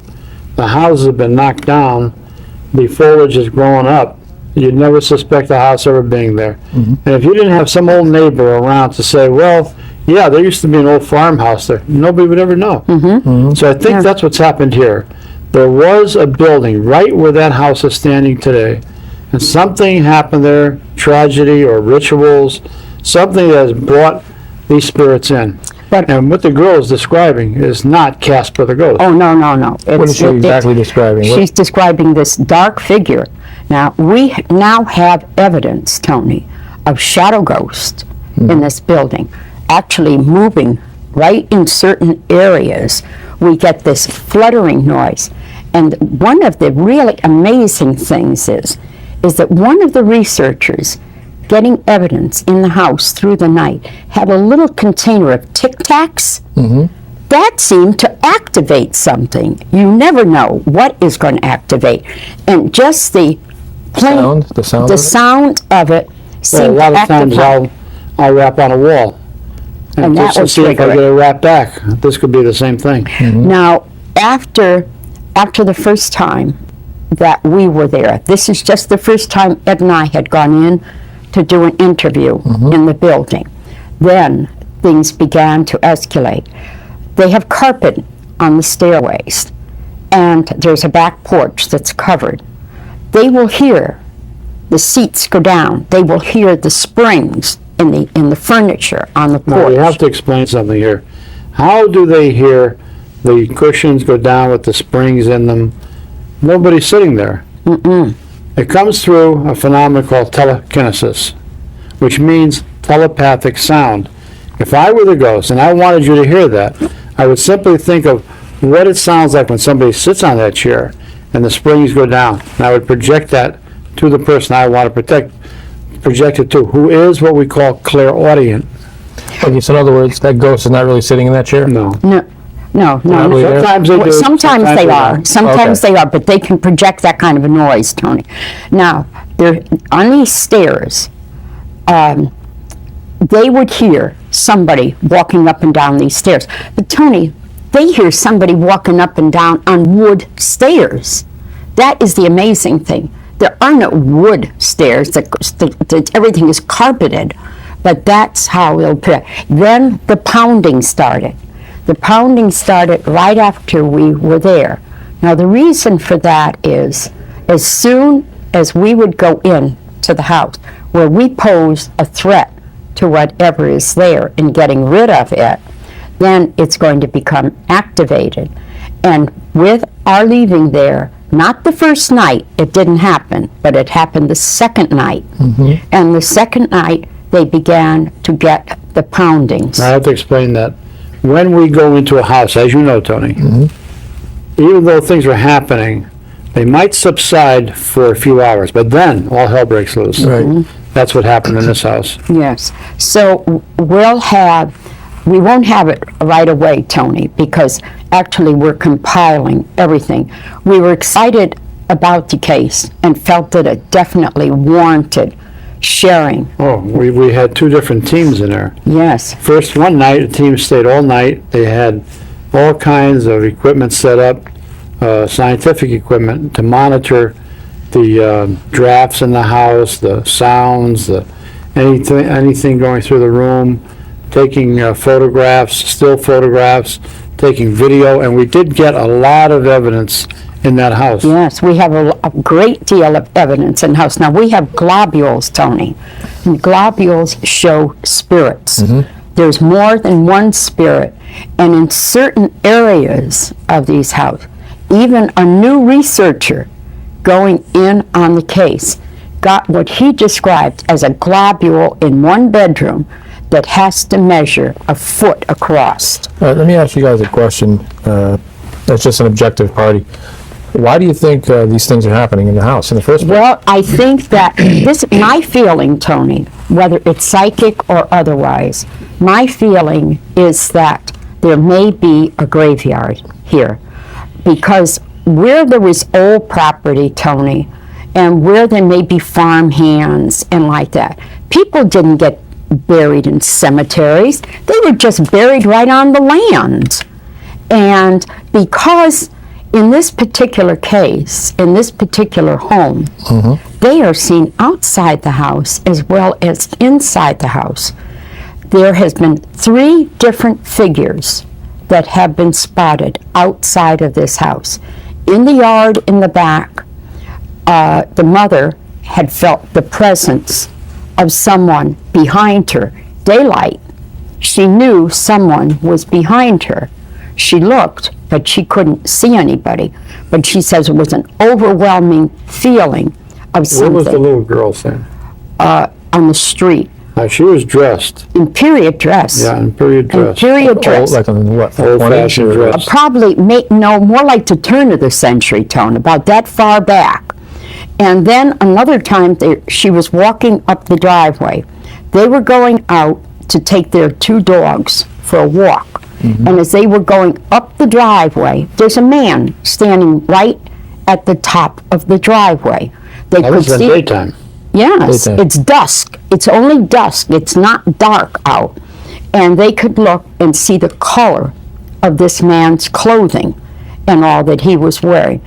Parts of the plaid, parts of it, they could see, parts of the plaid. Now, who lives in that house? Exactly. Who are the people? Are they a man, a woman, or? There's a man and woman, three children, and a visiting grandmother. Okay, and you said the phenomena started about 6 years ago? 6 years ago with the one daughter. Okay. With one daughter. It Why- all started with her. Why do you think it's escalating, though? I don't know why it's escalating, Tony. None of these people in this house are using any type of occult practice. There is positively no drugs, no alcohol used in this home. Like our house. Didn't they do some repairs just recently? They did some repairs. Yes, they Repairs did. in the Repairs. home, changing doorways, even a simple thing as a doorway will start this type of phenomenon. Why is that, Ed? Because you're a spirit. You've been going through that doorway all of your life. Then, during the transition of going into the spirit world, you're still going through that doorway for maybe 10, 15 years. All of a sudden, it's not there. This is upsetting, disturbing to the spirit. And sometimes it'll start to cause disturbances. Do you think what's there is an earthbound spirit, perhaps? No. More than one. No, Do but you think not, it's earthbound, or do you think it's something? I don't know. Here. That's very hard, Tony. It's, Maybe you should tell the we're- audience, Ed, what an earthbound spirit versus what you think might be Yeah, there. the earthbound spirit, of course, is a person that dies and remains on for different reasons. It could be that they feel they have to stay there because their family needs them. It could be that they've died very quickly, they don't even realize they're dead, and they're very disturbed. It's similar to a person who's been heavily sedated or drugged. They're not really with it. And then, of course, there's the person who says, this is my house, I'm not leaving it, nobody's going to move into it. But in this case, it wouldn't be that way because these people had lived there for years already. Now, who owned that house before Well, that? let me tell you, the people that, that's what I was going to say, the people that own the house before this family moved in, they were there a number of years, but the people who owned it before were the people who finished off that basement, put the two bedrooms down there and this large rec room, and their children would not sleep down there. Well, that tells you something right there. Or that you had bad vibes down there? Because there was bad, there is bad vibes down there, Tony. Did you feel it too, Ed? I know you're not psychic like Lorraine, but did you feel anything in the house? I didn't feel it, Tony. No. No, he didn't. He doesn't feel it that much. But I I'd rather know. see it, hear it, touch it. I know the one relative, Tony. The one relative that is in the house. I don't believe that spirit is earthbound. I think that person has accepted their death, but does come back from time to time, because it is his relative that's there, the grandmother. When did the grandmother move in? Not that long. She's only there for the summer. She's only there A for the lot of things escalated when she came in. yeah, in her part. Now this is the amazing thing. After the first group was there, after we had an all-night group stay in the house, An investigative team. the investigative team, spending the whole night there. The following night, when the father came home from work, he called me and said, do you want me to leave everything all thrown around where they left it all thrown around downstairs? And I said, Our team doesn't do that. I says, I don't think anybody in our team would leave stuff thrown around. And so I checked with them. Nobody left anything. So everything was all thrown around downstairs in that one room. Laundry that was folded and other things that were there. So that shows that the spirit was very, very angry. But we're still getting evidence, though. This is in a very wooded area. The house is surrounded by trees, by foliage. So you have a natural fuel here for a lot of the spirits outside. They can draw the electromagnetic energy from the plant life and manifest themselves, or they can project an image telepathically. But I think in this case they're actually manifesting from the shrubbery and the forest around it. So what's your plan now? Say you go to the house, right? Excuse me, you investigate the house, you gather evidence, you have your teams in there. At this point, now what's your next move? What are you going to do now? Well, first we have to document. We have to know exactly what we're dealing with, Tony. Is it human or is it inhuman? That's very hard right now. Is You it a don't know for very... sure. No, is it a very... An evil spirit can look like anybody. They can look like you, me, Lorraine, anyone. Just by thinking of what they want to look like and projecting that image to the viewer. So we have to make sure that we're not dealing with something inhuman as versus the human spirit, because the human spirit we can get rid of very easily. But the inhuman, that's another thing. But now, in this case, Tony, the globules that we see, we know that that is all spirit energy, that is what comprises the ghost. We have a lot of that. They're ghosts, Tony. So what advice do you give the family when you're not there? What kind of... Well, we talk to them a lot. Yeah, this happens to be a Catholic family. And I told them, I said, now when you experience something, for instance, you see the ghost over there, just make the sign of the cross very large with your right hand, command it in the name of Jesus Christ to leave and go back to where it came from. Now, if it's inhuman, it's not going to leave. If it's human, there's a chance that it will. Because a human being who has been a very religious person will still obey the laws of the church. Now, one thing that happened, see, there's so many confusing things in this home, Tony. That's why we have to wait till we have all our evidence.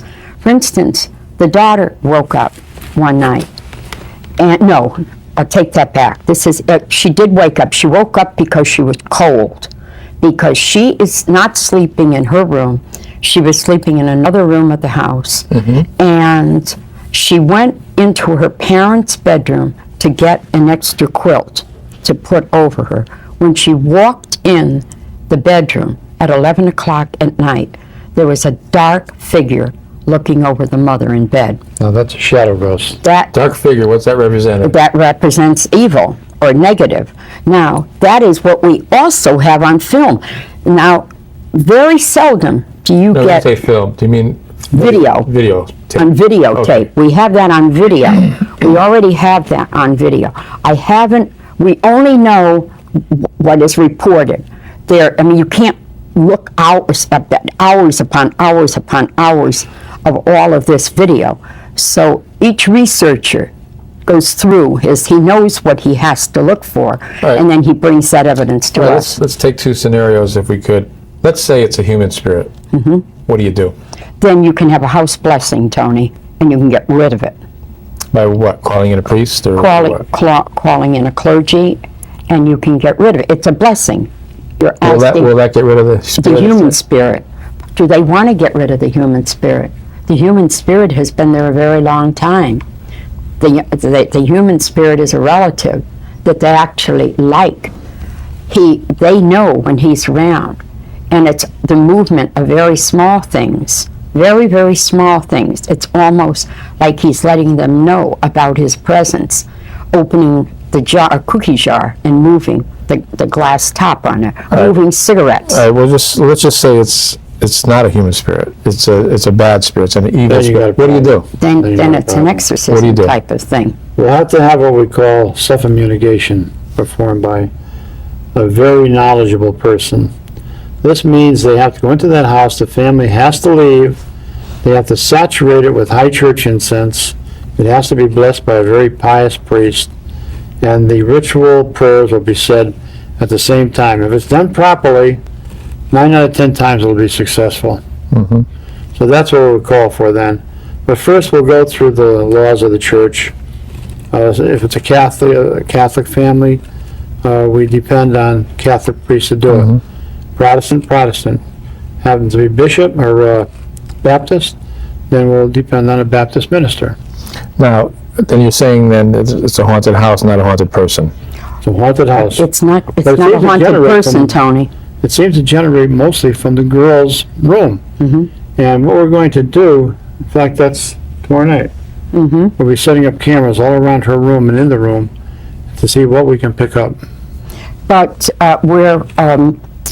when Ed's talking about clergy going in, it isn't just a clergyman going in, Tony. That man has to be very knowledgeable in the areas of demonology. That man has to have a firm belief in the fact that the personification At this of evil point, though, can manifest. what would your gut instinct tell you that it is in the house? Inhuman.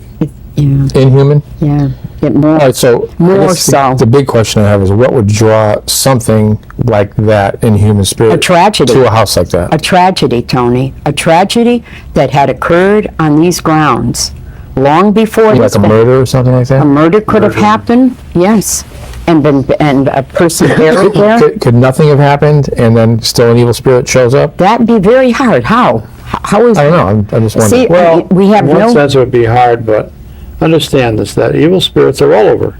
They're just waiting for the opportunity for somebody to open up a door so it can come in. You can come in through a seance. But you don't see You it. can come in through a Yeah. Ouija board. You can come in through fooling with rituals of voodoo or Santeria. Anything like that will bring in evil spirits. But you don't see that. You don't see any evidence of that. You see a very disciplined household, Now, could loving somebody household. Is it possible that somebody could have put a curse on those people and brought a spirit, made a spirit go away? Anything is possible It's in the worlds that possible. we work in, Tony. Yeah. That's why it takes more film, more evidence to really find out what we got here and what we have to do. Now, nothing has been said like that, Tony. We don't know anything about relatives like that. You just don't get that type of impression. These people have lived other places other than this country. They have lived in other countries. Oh, really? Yes. And remember, we've only been working on the case a week, and Yeah. all of a sudden you'll find out things that you never knew existed Yeah. before. Once That's you. well, now there was the time that I did this or I did that or Yes. something happened, Yes. but they're not coming clean with everything that's happened so Yes. far. We see that an awful lot, Tony. You know, it's like when you go to confession, Tony. You never told all your sins, did you? Neither did I. But that's what it's That's like. nice. These people aren't going to tell all their sins, you know. That's not right right. off the bat. And you're asking Tony that? Yes. Confession? I have no sins to No, that's. I forgot you were immaculate. I forgot. Sorry. All right, so on a scale of, say, 1 to 10, 1 being the lowest kind of a haunting, 10 being the worst you've ever seen. I want to see what would it's you going to give this say. one? I know what I'm going to I'd say say. it's about a 4. So I'd it's say, not totally crazy, out of control. no, Yeah. and I But would it's also give, not the, I would give it more of a 6.5. more like a moderate. I'm on How the, many times I told you? never I correct said you. it's a 4.5. It's a 4.5. But the reason, Tony, is that I'm on the phone a great deal with each and every one of these researchers who are spending. Well, heads out And- jogging. Yeah, well, heads out jogging. Well, let me ask you this. And Let me ask getting you- all of their let me ask you- insights. Let's put it in perspective for the viewers then. You say it's a 4. You say it's probably a 5 or a 6. What was Amityville? Ooh. That was a 20 on a scale of 1 to 10. Seriously, was Yes. Amityville a 20? Yeah, Amityville was one of the worst cases we were ever involved with, not because of so much of what happened when we were there, which a lot of things did, but what followed us home, what followed us all over the country. Any place we'd go, we'd mention Amityville and start thinking about things that happened. Things would happen. Well, then I got news for you. This afternoon, I got a phone call from one of the researchers who went there first, and he said, "Do you think this house is negative?" I said, "We haven't decided that yet." I said, "Why? Why are you asking me?" He said, "Because a lot of crazy stuff is happening in my life." I said, "Since when?" He said, "Since I went in the house." See, that is one thing. That's kind of a common occurrence, isn't Yes, it? it is. Yes, it is. That's why when people say, "Oh, I'd love to go into a haunted house with you," you know, like a young man in Stop and Shop. I think the world of this kid. He's such a nice kid, good-looking boy, smart, bright kid. He said, "Mrs. Warren, do you think I could just carry equipment for you in the houses?" How could you What ever? he might carry out of there. Yeah, how could you? Something can follow them out, huh? Yes, something that could What's be a factor. what's the to worst case in Connecticut as far as a haunted house goes? Lindley Street. Was it Lindley, Ed, or was it maybe Brookfield? I'd say Well- Brookfield, Lindley Street were about on the same. And West Hartford. And don't forget the Maurice Theriault case. Oh, well, no, that was Connecticut. Massachusetts. He says I Connecticut. just wondering. There's so many. There's so many, You but know, when you're sitting in a house and you see things rise up and smash and break and fires start That right gets before to your you. eyes, yeah, that's heavy Let me stuff. ask you, do you guys ever get scared in there? yeah. Always do. Well, in houses like that, Tony, I have found myself breaking down and crying. I think I cry out of frustration. You know, I don't know if I'm crying out of fear. It just gets so frustrating to you to see this much damage. Excuse me, really sorry for interrupting, but what would you say to the skeptics out there? And I'm sure there's some skeptics watching this show, maybe a husband of a woman who believes in ghosts and the husband doesn't. What would you say to the skeptics who say that is just a bunch of baloney? What would you say? Well, try to keep an open mind. Remember that there are things that scientists today, ourselves, just don't understand. We can't explain it, but keep an open mind, because you can tell your wife what type of person she is. Does she imagine a lot of the things occurring? Is she sensitive? If she continually complains about seeing a ghost or things happening, you have to give this woman the benefit of the doubt. I mean, why wouldn't you? She's your wife, you love her. Why not give her the benefit of the doubt? Like my wife in the morning when she wakes up, she goes, I thought I was with Tom Selleck last night. She was with me. Sure she was, Tom. Sure So she she wasn't was. really dreaming. What would you say to the skeptics, Lorraine? I would say look at the evidence. Look at the amount of evidence today that we didn't have years ago. Years ago, we didn't have this kind of evidence, Tony. We didn't have the ability to gain video footage of what goes on in these homes. Sure, we'd have still photographs, and they could poke every kind of a hole in the world. Yeah, But you know, in your heart of hearts, it's real. You know, in your heart of hearts, that Yes. it's real. We're just about out of time, so Lorraine, and we are out of time right now, I'm being told, by Vinny, our cameraman on camera one. For Ed Warren, for Lorraine Warren, for Charter Communications, I'm Tony Sparrow. Have a good night. Hey, don't forget to check out the Ravenwood Haunting ebook and the channel membership. Both links are at the top of the description. If you've made it this far, we'd really appreciate it if you hit that like button and subscribe. And lastly, let us know if you guys want to see a part 4. Goodbye!